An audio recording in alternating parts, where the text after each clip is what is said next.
Shiv Sena leader Sanjay Raut ने assembly का खुसूसी इजलास बुलाए जाने पर राजभवन और बीजेपी की तनकीद की है। उन्होंने सवाल किया है कि 16 अरकान को नाअहल करार देने से जुड़ा मामला अभी सुप्रीम कोर्ट में है, तो फ्लो टेस्ट कैसे हो सकता है। उन्होंने कहा कि राजभवन में बीजेपी आईन की धज्जियां उड़ाती हुई नजर आ रही है। राउत ने फ्लो टेस्ट के खिलाफ सुप्रीम कोर्ट जाने की बात कही है। लेकिन अनलॉफुल एक्टिविटीज है। 16 एमएलए जो हमारे हैं उनका डिस्क्वालिफिकेशन का इशू सुप्रीम कोर्ट में पेंडिंग है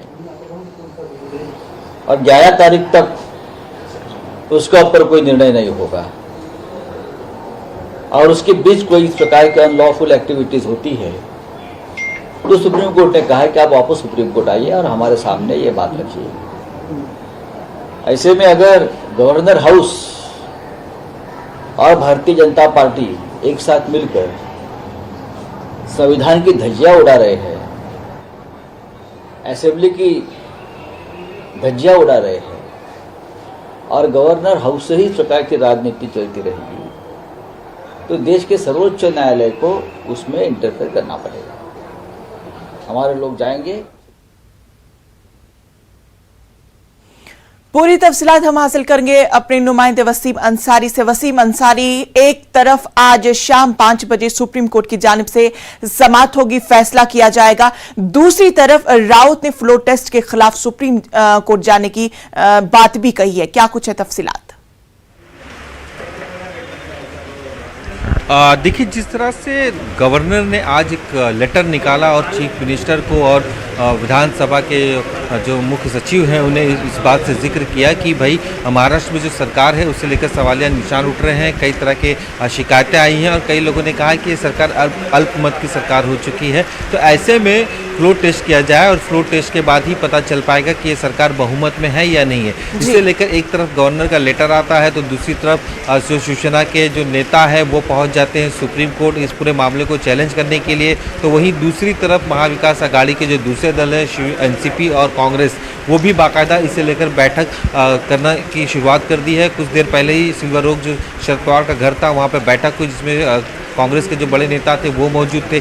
इस बात पर इसमें चर्चा की गई कि जिस तरह से गवर्नर ने बाकायदा ये लेटर लिखा है ये कितना जायज़ और जो वक्त दिया है ये काफ़ी कम है, क्योंकि जो दूसरे विधायक हैं ग्रामीण इलाकों के, चाहे गढ़चिरौली के हो, धुले के, मुंबई किस तरह से पहुँचेंगे, इस पर भी चर्चा की गई।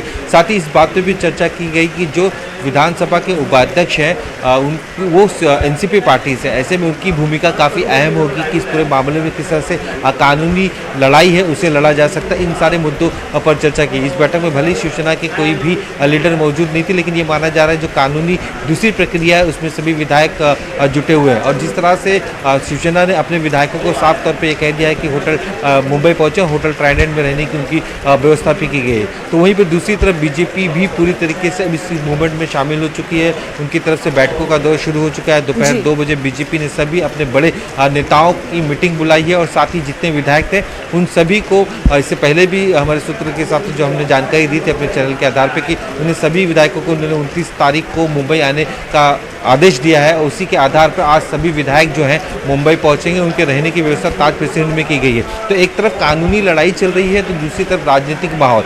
आज भी कैबिनेट होने वाला था, आप सभी की निगाहें कैबिनेट पे होगी कि सीएम उद्धव ठाकरे कैबिनेट लेते हैं या नहीं लेते, क्योंकि इस कैबिनेट में हिंदुत्व के मुद्दे को भी रखने की प्रयास की जा रही थी। जो औरंगाबाद का नाम है उसे बदलने के लिए अनिल परब ने सिफारिश की थी संभाजी नगर रखने की, तो ये कैबिनेट में इस पर भी चर्चा होने की आशंका जताई जा रही थी। और ऐसे में अब बाकायदा इस तरह से सरकार स्थिर नहीं है, इसे लेकर भी सवालिया निशान जब उठने लगे हैं, इसमें किस तरह से कोर्ट का फैसला होगा वो देखने वाली बात होगी। और जिस तरह से राज्यपाल ने एक आदेश दिया है उसे सरकार किस तरह से जवाब देती है इसकी भी इस पर भी सभी की निगाहें लगी हुई है। क्योंकि अभी हमने जब राजभवन के कुछ लोगों से बात करने की कोशिश की तो उनका साफ तौर पर कहना था कि राजभवन की तरफ से जो आदेश दिया जाए राजभवन के आदेश के अनुसार ही हम विधानसभा के कामकाज की शुरुआत करेंगे। लेकिन सीएम उद्धव ठाकरे इस पूरे मामले में किस तरह से अपनी भूमिका रखते हैं इस पर भी देखने वाली बात होगी। एक तरफ कानूनी लड़ाई, दूसरी तरफ राजनीति। अब कल का दिन और आज का दिन काफ़ी अहम है।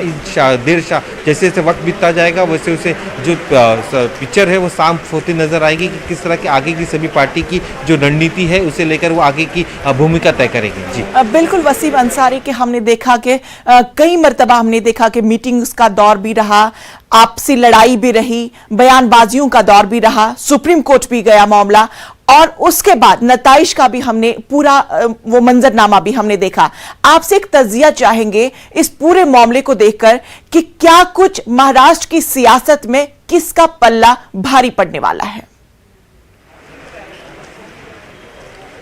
देखिए, जिस तरह से अभी फिलहाल माहौल है वो साफ तौर पे यही बता रहा है कि इस पूरे मामले में जितनी भी सियासी पार्टियां हैं उन सब में बीजेपी का जो पलड़ा है सबसे भारी नज़र आ रहा है। एक वजह यह है कि वो महाराष्ट्र की सबसे बड़ी पार्टी थी। पिछले जो चुनाव हुआ तो उस दौरान उनके 106 विधायक चुन के आए थे, सबसे बड़ी पार्टी के तौर पर वो उभरी थी, लेकिन इसके बावजूद भी महाविकास आघाड़ी के 3 दलों को मिला के सरकार बनी थी। और जिस तरह से राज्यसभा के चुनाव हुए, MLC के चुनाव हुए, ये जो आंकड़े थे इनके पास 106, उनसे पहले उनके करीब 10 से ज़्यादा विधायकों ने समर्थन दिया था, इंडिपेंडेंट 113 हुए थे, और अब 123 से 134 के करीब। तो ये आंकड़ा इनका काफ़ी बड़ा है। अगर फ्लोर टेस्ट में शिंदे ग्रुप के लोग नहीं भी आते हैं, ये सारे जो लीडर्स हैं वो नहीं भी पहुंचते हैं, तो बहुमत में अगर साबित करने की नौबत आती है तो हो सकता है कि बीजेपी की बहुमत सबसे ज़्यादा हो जाए, क्योंकि जो आंकड़े बयां कर रहे हैं, जिस तरह से शिवसेना के 39 विधायक शिंदे ग्रुप के साथ चले गए हैं, तो शिवसेना के जो विधायकों की संख्या है वो कम होकर 14 के करीब पहुंच चुकी है, और 44 के करीब जो विधायक हैं वो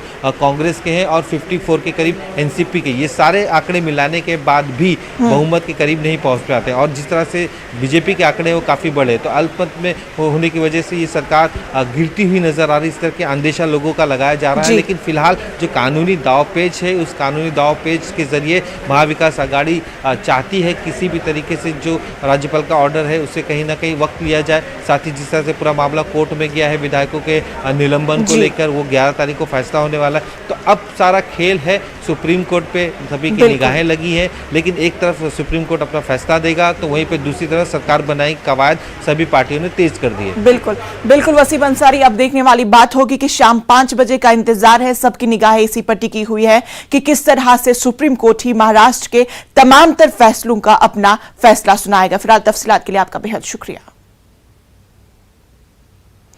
उदयपुर में दर्जी के बेईमाना कत्ल के बाद हालात कशीदा हुए हैं। उदयपुर की 7 थाना इलाकों में कर्फ्यू नाफिज है। इंटरनेट खिदमत 24 घंटों के लिए मुअत्तल है। राजस्थान भर में इम्तिनाई अहकाम नाफिज कर दिया गया है। दोनों मुलजिमीन को राजसमंद से गिरफ्तार कर लिया गया है। मामले की जांच के लिए SIT तश्कील दी गई है। SIT उदयपुर पहुंच गई है। SOG AD जी अशोक राठौर और ATS IG Praful Kumar team में शामिल है। उधर डोंगरपुर में कत्ल के खिलाफ कारोबारी और हिंदू तंजीमों की जानिब से बंद की कॉल दी गई है। बीजेपी बंद की हिमायत कर रही है। उनके क्या प्लान थे, क्या षड्यंत्र था, किससे लिंक है, राष्ट्रीय अंतर्राष्ट्रीय कोई ऐसे एजेंसी है क्या जिससे लिंक है, वो तमाम बातों खुलासा होगा। तो ये इसको हम गंभीरता से ले रहे हैं कि घटना कोई मामूली नहीं और ऐसे हो नहीं सकती जब तक अंतर्राष्ट्रीय या राष्ट्रीय स्तर पर कोई जो ऐसे रेडिकल एलिमेंट है उससे लिंक नहीं हो तब तक ऐसी घटना होती नहीं है। ये अनुभव कहता है। उसी रूप में इसकी जांच पड़ताल शुरू की गई है। मैं जा रहा हूँ, मीटिंग करेंगे, बाद में जो आउटकम आएगा, फीडबैक आएगा, उन्हें बताऊंगा भी जाएगा। ठीक है सर, दोषियों को सख्त सजा देने के लिए आप जयपुर बता रहे हैं और वो मंत्री उदयपुर जाएंगे सर, वहाँ प्रतिनिधिमंडल आपका। मरकजी वजीर मुख्तार अब्बास नकवी ने उदयपुर मामले पर कहा है कि ऐसी वहशियाना हरकत करने वालों का ताल्लुक न इस्लाम से हो सकता है और न ही इंसानियत से। केंद्रीय मंत्री मुख्तार अब्बास नकवी, सर उदयपुर में जिस तरह की घटना घटी है क्या कहेंगे आप? देखिए, ये तालिबानी क्रूरता और शैतानी क्राइम करने वाले लोग ना इस्लाम वाले हो सकते हैं, ना ईमान वाले हो सकते हैं, बल्कि तालिबानी शैतानी मानसिकता वाले लोग हो सकते हैं। और जिस तरह की क्रूरता, जिस तरह की बर्बरता दिखाई गई, वो निश्चित तौर से कोई भी कम्युनिटी, कोई भी कंट्री, कोई भी कल्चर उसे एक्सेप्ट नहीं कर सकता, और इस तरह की बर्बरता बर्दाश्त भी नहीं की जा सकती। लेकिन उसके साथ ही साथ मेरे देश के लोगों से भी अपील है कि देश के सांप्रदायिक सौहार्द के ताने बाने को, हिंदुस्तान की ताकत को सांप्रदायिक साजिशों के ज़रिए तार तार करने वाले लोगों से होशियार रहने की ज़रूरत है और जो भी इस तरह की जघन्य अपराध कर रहा है उसके खिलाफ कार्रवाई हो रही है और कड़ी से कड़ी कार्रवाई होनी चाहिए। एक तरफ घटना और उसके अलावा सोशल मीडिया में इसको पोस्ट भी करना, इसको किस तरीके से देखते हैं?